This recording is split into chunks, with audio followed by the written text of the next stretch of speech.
going on, everybody? Eric Lindquist at Stochastic here on the Odd Chopper channel, coming to you with another edition of Lindy's Lanes, Likes, and Locks in the NBA streets. Hit that like button, subscribe button, notification bell. Goes a long way for me on this video. Goes a long way for you. That way you become a prisoner of great content is going live here at our little neck of the YouTube woods. Great content that got you that over of Peyton Pritchard that was a like. Got you 4-1. We locked Boston throughout that entire damn series.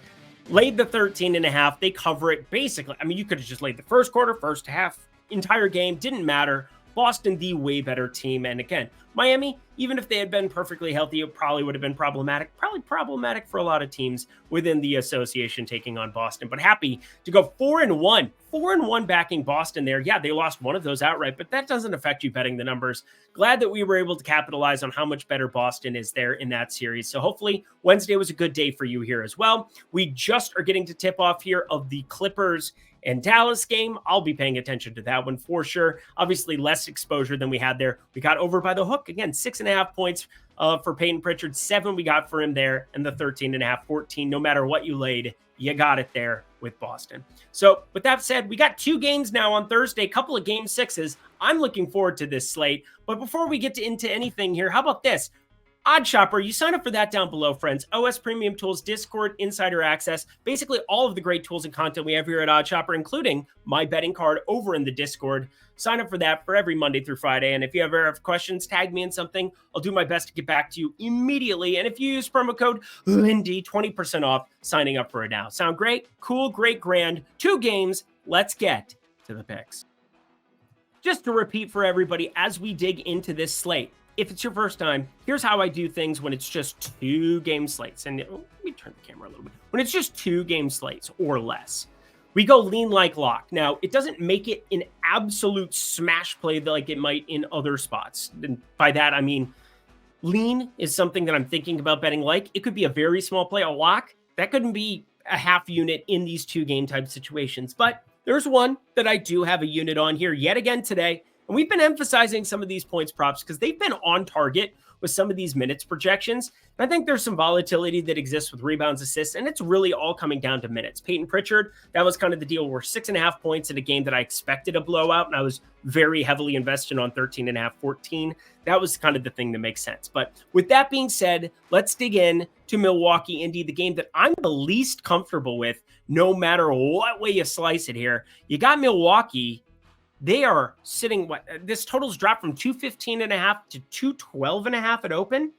And Indy is 8-point favorites coming off of getting obliterated in Milwaukee. Now, a lot of that comes down to the fact that, let me double check this because it's still there. Oh yeah, Chris Middleton, he'll be available. Good for them.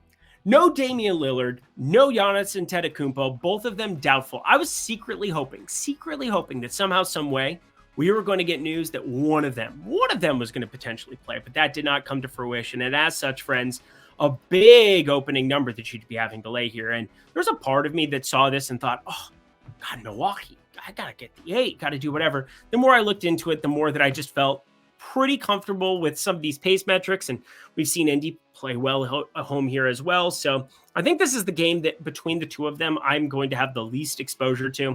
I'm at least thinking about betting TJ McConnell over 7.5 points. And part of this is that the minutes, not that they've been on the rise, but TJ McConnell's played some really good minutes here for them. It's just they're kind of capped when you have Andrew Nembhard playing as much as what he's been.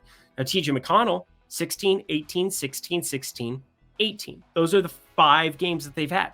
Just legitimately playing the same amount of minutes no matter what. Whereas Nembhard has gone 32, 38, 40, 32, 30. Pretty large range of outcomes for him there. But again, very tight distribution on the TJ McConnell, which keeps him off the betting card at just 7.5 points, which I think is low shot, but still going to be staying away from it. The guy that I think is the only play that I really have on this game so far is Patrick Beverley over 9.5 points. And it's not chasey. We saw the double-double from him last time around.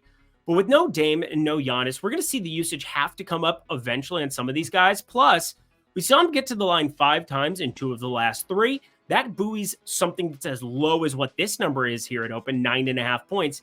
And you're getting a nice number attached to it here over at DraftKings to be able to find out inside of the standard minus 110. So Patrick Beverley over 9.5 points. The only thing that I'm going to be firing in this one. So I'll save you the time. A lock, I don't have one. It says no lock. It says none. And not Kendrick Nunn. None, not Nunn. Where is Kendrick Nunn? What's he up to? Hope he's doing well. Anyway, let's talk BetMGM, shall we?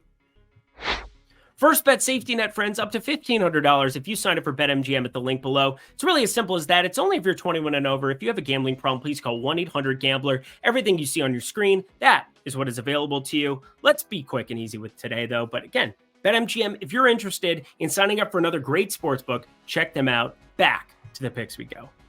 And our second game, the game that I'm far more interested in, I'm sure you are from a real watching perspective here as well. We've got the Knicks, we got Philly, the other game 6 here going on Thursday, and I've had a pretty good read on this series as well, with the exception of the fact that I didn't see Philly winning that last game. I didn't bet it, so it didn't matter. I do have futures on the Knicks it's a conversation for a different day, but we're going to start with the lean here. I do think the Knicks are a little bit undervalued when you're talking about plus 3.5. Every game of this series feels like it's been competitive. We've had the Jalen Brunson spots. We've had the overtime Tyrese Maxey come from behind ridiculous 5. But remember what we just saw in game 4. We saw Philly fans get it was embarrassing if you're a Philly fan.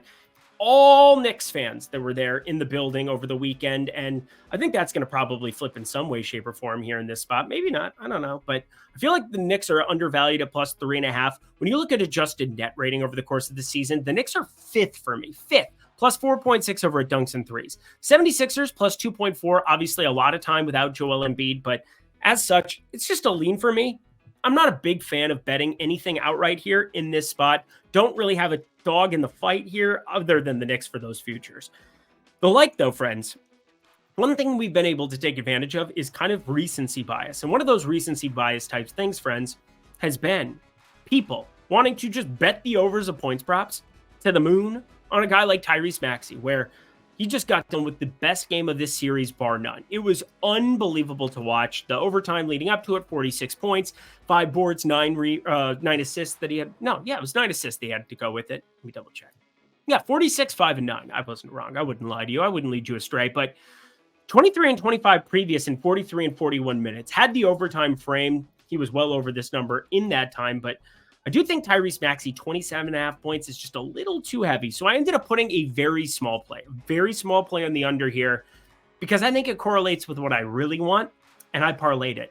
Yeah, you can bet him individually, but I took the under of 27.5 points for Maxey because I'm in love with the under of 200. Yes, it is a very low number that we got at open here for this Knicks and Philly game, but we're seeing routinely two teams that are playing way down in pace, 30th in pace, the slowest team in the association, 95.7 possessions per 48 minutes during the regular season. Now, Philly's been more middle of the road, 98.1, but in this series specifically, it has been a dog fight. This opens at 200. It's going to drop to 199. It's probably going to drop to 198. This is like watching old early 90s basketball, and I'm just here for it, friends. So I'm going to take the under along with that Tyrese Maxey play for a ride.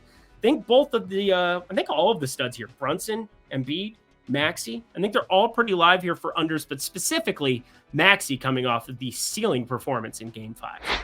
And that does it for another edition of Lindy's Leans, Likes, and Locks. You know what to do. Go to that comment section below. Let me know your favorite plays that exist on the board for Thursday's slate. Just 2 of them. Really, really good NBA playoffs to this point. Hopefully you enjoyed that lock there from the Boston side of things. Now up to 8-2, feeling good about those for the playoffs. Until next time, friends, thank you, producer Jacob. I'm Eric Lindquist. Best of luck in the NBA streets on Thursday.